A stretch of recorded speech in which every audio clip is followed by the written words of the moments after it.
ቤተሰብ ሶሪ አዶናይ በአንድ ነገር እንኳን ጎበዝ ነው ብዬ ጀግና ነው ብዬ እንዳልል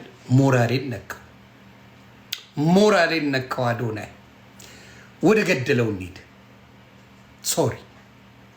ሶሪ ፋሚሊ፣ ወደ አዶናይ ጉዳይ እንሂድ እና ስንት ብር እንደከፈለ ልዘግባችሁ። የአዶናይ ሲክስ ፓክ የግዢ 18 ዓመት ሲሞላ ወደ ቶሮንቶ ወደ ካናዳ ስመጣ ማለት ነው። ከአንድ ዓመት በኋላ ነው ዲሳይድ ያደረኩት። ምክንያቱም ጂም እየሄድኩኝ ያለ ስፖርት በጣም መስራት ይፈልጋለሁ፣ ግን ስቲል ለውጥ የለም። 2 ዓመት ከዛ በፊት ስፖርት ሰርቻለሁ። ምንም ለውጥ ማምጣት አልቻልኩም። እዚሁ ፍራም ነኝ፣ እዚህ ቀጭን ነኝ። ከዛ በኋላ ሙቀት ነበረ በጣም ደርቤ ምናምን ነው ከዛ ላይ ግን ውድ ነበር። እዚህ ካናዳ ደግሞ 12,000 ብር ነው፣ $12,000 ነው የከፈልኩት። ካናዳ ለምትኖሩ ቤተሰቦቼ፣ ወንድምና እህቶቼ ካናዳ ቦርጭና ጡት ለማጥፋት $12,000 ነው። ቀጥላለሁ። ለማወቅ ለምትፈልጉ፣ ለተቸገራችሁ ለምትፈልጉ ልጁ ያንግ ነው። ያንግ ሆኖ ስፖርት ሰርቶ የሚጠፋ ነገር ነው።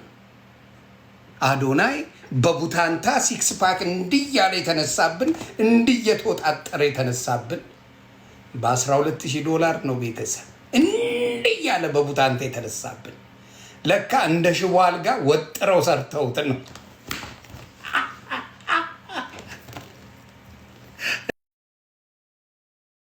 እንደ ሽቦ አልጋ እንደ ሆዴ ማለት ነው። ሆዴ ወገቧም በብረት ነው።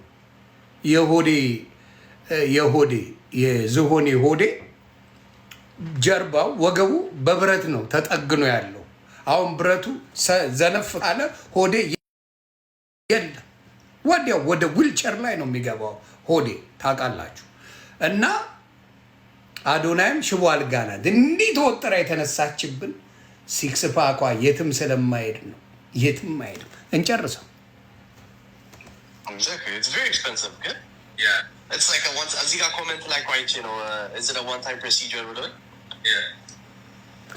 ዋን ታይም ፕሮሲጀር ነው ለሚለው ቤተሰብ ደግሞ ልዘግባችሁ።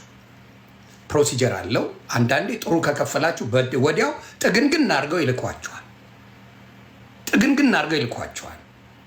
ቻፓ ለሌላችሁ ደግሞ ከሆነ እንደ ጂጂ ዝሆን አንዴ ወገባችሁን፣ አንዴ ሆዳችሁን፣ አንዴ ጡታችሁን እያሉ በሂደት ስትከፍሉ ይሰራላችኋል።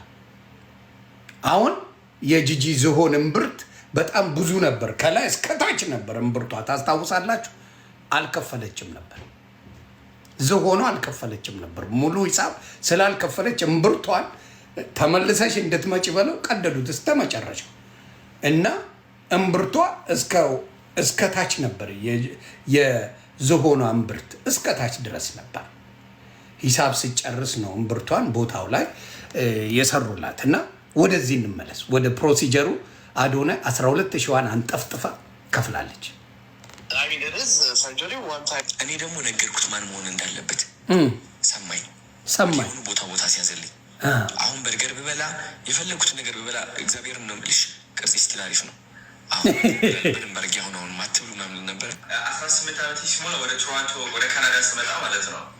ከአንድ ዓመት በኋላ ነው ዲሳይድ ያደረኩት። ምክንያቱም ጂም እየሄድኩኝ ያለ ስፖርት በጣም መስራት ይፈልጋለሁ፣ ግን ስቲል ለውጥ የለም።